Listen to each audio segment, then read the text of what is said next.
आज हम सत्संग के बारे में जानेंगे। सत्संग क्या है? सत्संग अर्थात सत्य मतलब सत्य, सत्य मतलब अच्छा, सत्य संग, संग मतलब साथ। तो जहाँ पे हम अच्छाई का साथ देते हैं, सच्चाई का साथ देते हैं, वो सत्संग कहलाता है। और इसी प्रकार जो भी व्यक्ति सत्संग करता है उसे धीरे धीरे सदैव अच्छाई करने की, सद्कर्म करने की प्रेरणा मिलती रहती है और सच्चाई का साथ देने की प्रेरणा सदैव उसका मार्गदर्शन करती रहती है। हम जैसे संगत की बात करते हैं कि जैसी संगत होती है वैसी ही रंगत होती है। जैसे लोगों का साथ हम निभाते हैं या जो लोग हमें अपनी मंडली में सम्मिलित करते हैं, वैसे ही विचार हम उनसे साझा करते हैं, लेते रहते हैं। उनके कर्मों में जाने अनजाने सहयोग करते रहते हैं।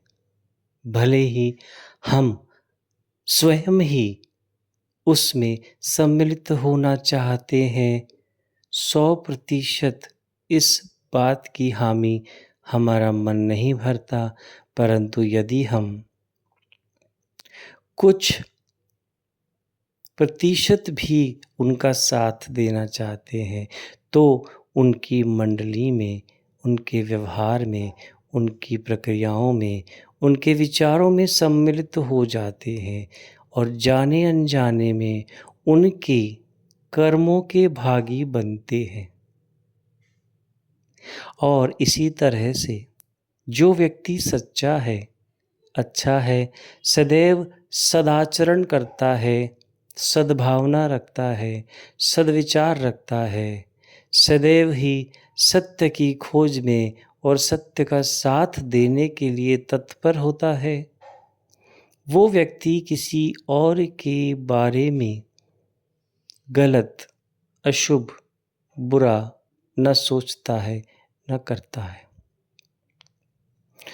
सत्संग से हमारे जीवन में सदाचार आता है, यानी हम अच्छे विचारों के साथ आचरण करने लगते हैं। सत्संग हमेशा साधुओं, संतों, साधकों के द्वारा किया जाता है, जो स्वयं ही अपने आचरण से समाज को उदाहरण देता है, मार्गदर्शन करता है, तभी तो कोई उनका अनुसरण करेगा। पर बहुत या ज़्यादातर ऐसा होता है कि संत साधु भागवत करते हैं। भागवत का मतलब है भगवान की कथाओं का विचार संप्रेषण। जो कहानियाँ अवतारों के किस्सों में कही गई हैं, आचरण में बताई गई हैं, उनके द्वारा किए हुए सद्कर्मों, सदाचरणों का विवरण है, जैसा बताया गया है। उनमें नई कहानियों को जोड़कर समाज को नई दिशा देने के लिए स्वयं का विचार उसमें डालकर बांध कर दिया जाता है, जिससे जो भी समुदाय जुड़ा है, जो लोग जुड़े हैं, उन्हें भगवान की कथाओं से, कहानियों से सदाचरण करने का अनुभव प्राप्त हो, दूसरे के अनुभव से स्वयं के अनुभव में ले लेना तुम्हारे समय और कर्म प्रयास की बचत है। इसीलिए सत्संग में भगवान की अवतारों की कहानियों को कहा जाता है, जिससे उसके परिणाम सुनने के बाद तुम्हारे मन में ये प्रेरणा आए कि हमें भी ऐसे कर्म करने चाहिए, जिससे स्वयं का भला हो, परिवार का भला हो, समुदाय का भला हो, समाज का भला हो, राष्ट्र का भला हो, विश्व का भला हो, पृथ्वीलोक का भला हो, सभी लोगों का भला हो। ये विचार चेतना जागृत होती है।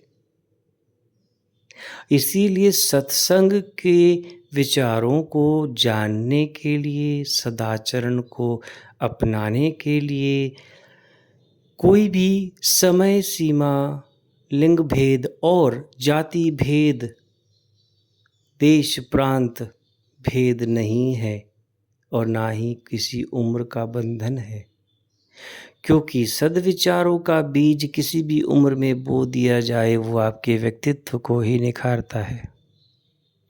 यदि आप अपने व्यक्तित्व को स्वयं ही साध लेंगे तो आपके परिवार का व्यक्तित्व धीरे धीरे बढ़ने लगेगा और आपके आचरण को देखते हुए आपके परिवार के सभी सदस्य आपके साथ देने के लिए आगे आएंगे और उनका आचरण भी बदलता जाएगा। जैसा मैंने पहले कहा, जैसी संगत वैसी रंगत।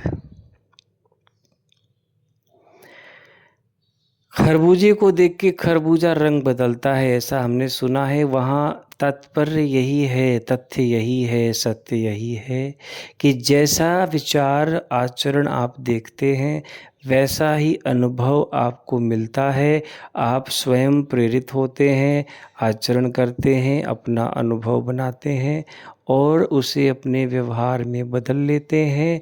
वही आपकी प्रवृत्ति बन जाती है, आदत बन जाती है। सद्विचार करेंगे सद्प्रवृत्ति होगी, दुराचरण करेंगे दुष्प्रवृत्ति होगी। सदाचरण करेंगे सद्गति होगी, दुराचरण करेंगे दुर्गति होगी।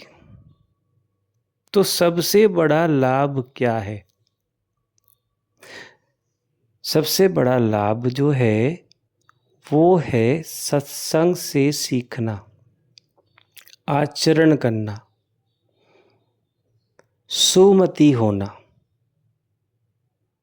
और जहाँ पे हम कहते हैं कि विचार नहीं है, अच्छे नहीं है, नैतिकता नहीं है, मौलिकता नहीं है, आदर्श नहीं है, वहाँ समाज दिशाहीन हो जाता है, परिवार दिशाहीन हो जाता है।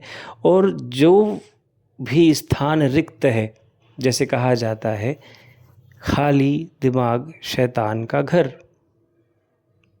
तो यदि आप उसमें अच्छे विचार, सद्विचार नहीं भरेंगे तो रिक्त स्थान में क्या भर जाएगा?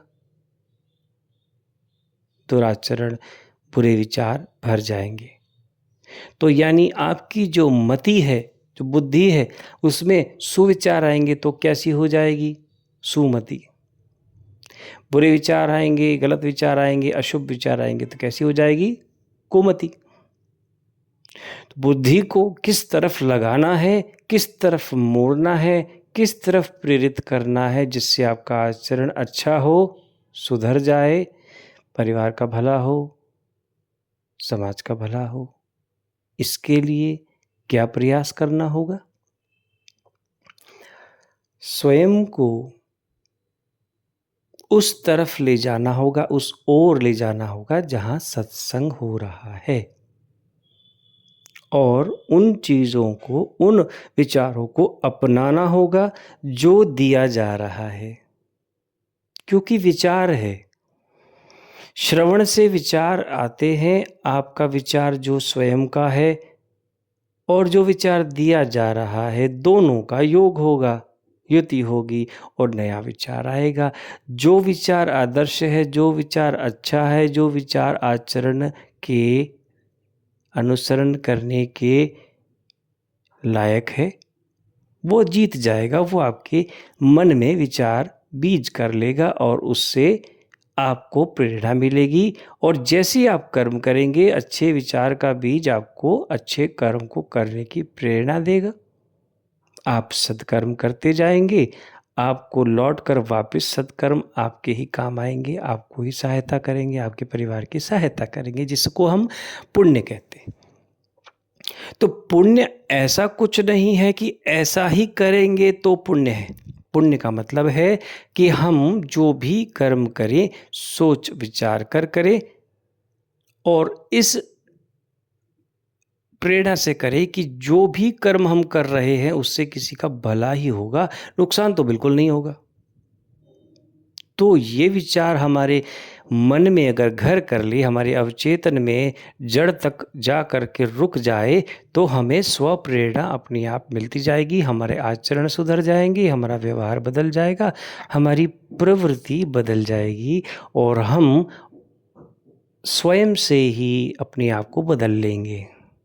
तो सद्कर्म, सद्विचार, सद्भावना, सदाचरण कहाँ से मिलेगा? वो मिलेगा सत्संग से। पर ये तो वो बात हुई जहाँ पे आपको प्रेरणा मिल रही है, आप कर्मयोगी हैं, कर्म कर रहे हैं, जो सुन रहे हैं उसे स्वीकार कर रहे हैं, दूसरों के अनुभवों को जानकर अपनी सुमति से विचार कर रहे हैं, विचार के बाद कर्म कर रहे हैं। ये वो लोग हैं जो स्वप्रेरित हैं, उनकी चेतना उठी हुई है। परंतु वो व्यक्ति जो सद्मार्ग पर जाने से पहले सत्संग के विचारों को सुन रहा है, परंतु वो न्यूनतम अवस्था में है, वो है या नहीं है, उसके मन में जो विचार जा रहे हैं, जो श्रवण वो कर रहा है, उस पे उसके विचार की युति हो रही है कि नहीं हो रही है, उसके मन में जो भी विचार आ रहे हैं, जो ज्ञान आ रहा है, उसका उसके स्वयं के विचारों के साथ योग बन रहा है कि नहीं बन रहा है, नए विचारों की उत्पत्ति हो रही है कि नहीं हो रही है। ये सब अगर ऐसी स्थिति में है जहाँ पे कुछ हलचल नहीं हो रही है, तो वो व्यक्ति सत्संग सुनने के बाद भी कुछ नहीं कर रहा है, इसका मतलब उसकी चेतना रुकी हुई है। पर यदि वो लगातार प्रयास करता रहेगा, श्रवण करता रहेगा, तो एक दिन ऐसा आएगा कि वो कर्म भी करेगा। दूसरी बात, चेतना को उठाने के लिए क्या करना है? जिज्ञासा को बढ़ाना है। जिज्ञासा बढ़ेगी तो क्या होगा? प्रश्न आएंगे। बहुत से सत्संगों में, बहुत से आयोजनों में संतों द्वारा, साधकों द्वारा ये प्रश्न जब पूछा जाता है तो वो उसका उत्तर देते हैं, जिससे काफ़ी लोगों के मन की आशंकाएं दूर होती है। उत्तर मिल जाता है तो मार्गदर्शन उसी समय मिल जाता है, जिससे जब वो कर्म करने लगेंगे तो सब कुछ सधा हुआ होगा, उलझने नहीं होंगी और वो धीरे धीरे कर्म को करते हुए अपनी प्रवृत्ति को ढाल लेंगे।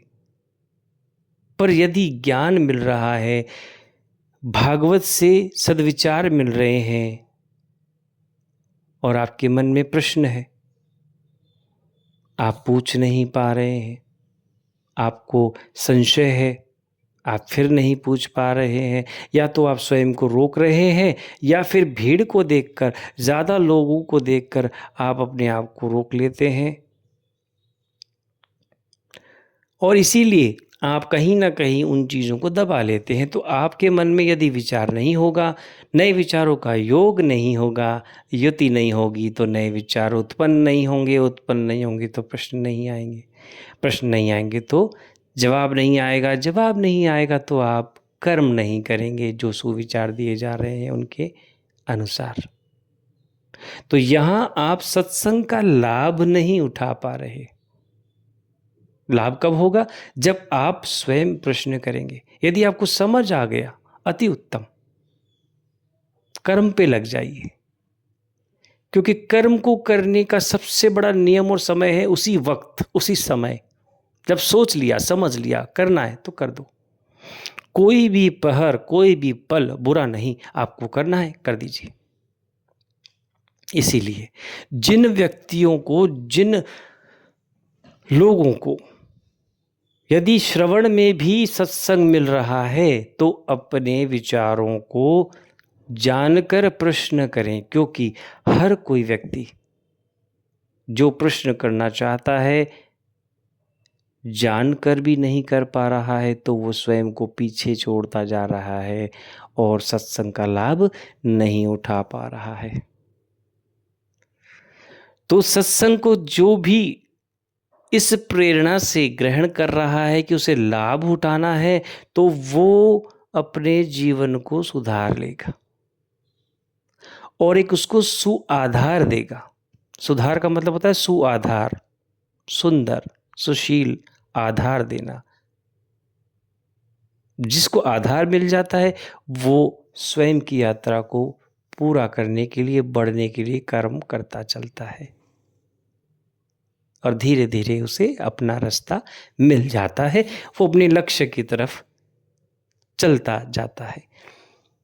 क्योंकि सद्मार्ग पे चलते हुए मार्गदर्शन का मिलना बहुत आवश्यक है और मार्गदर्शन बिना विचारों के, बिना प्रश्नों के, बिना संशय को साफ किए, बिना उत्तर को प्राप्त किए आगे नहीं बढ़ने देंगे।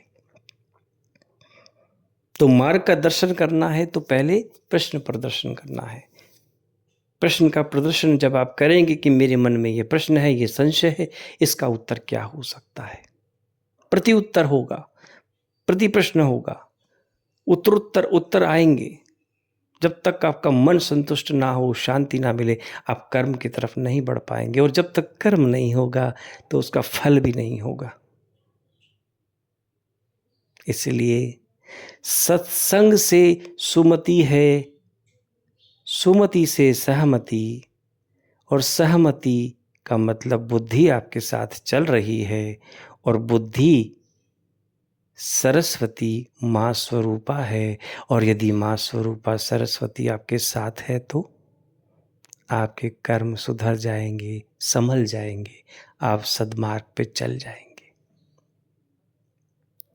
ईश्वर हम सबका कल्याण करे। श्री कृष्ण हमें मार्गदर्शन प्राप्त करने के लिए प्रेरित करते रहें। जय जय श्री हरि कृष्ण, जय जय श्री राधे, जय जय श्री राधे, जय जय श्री राधे।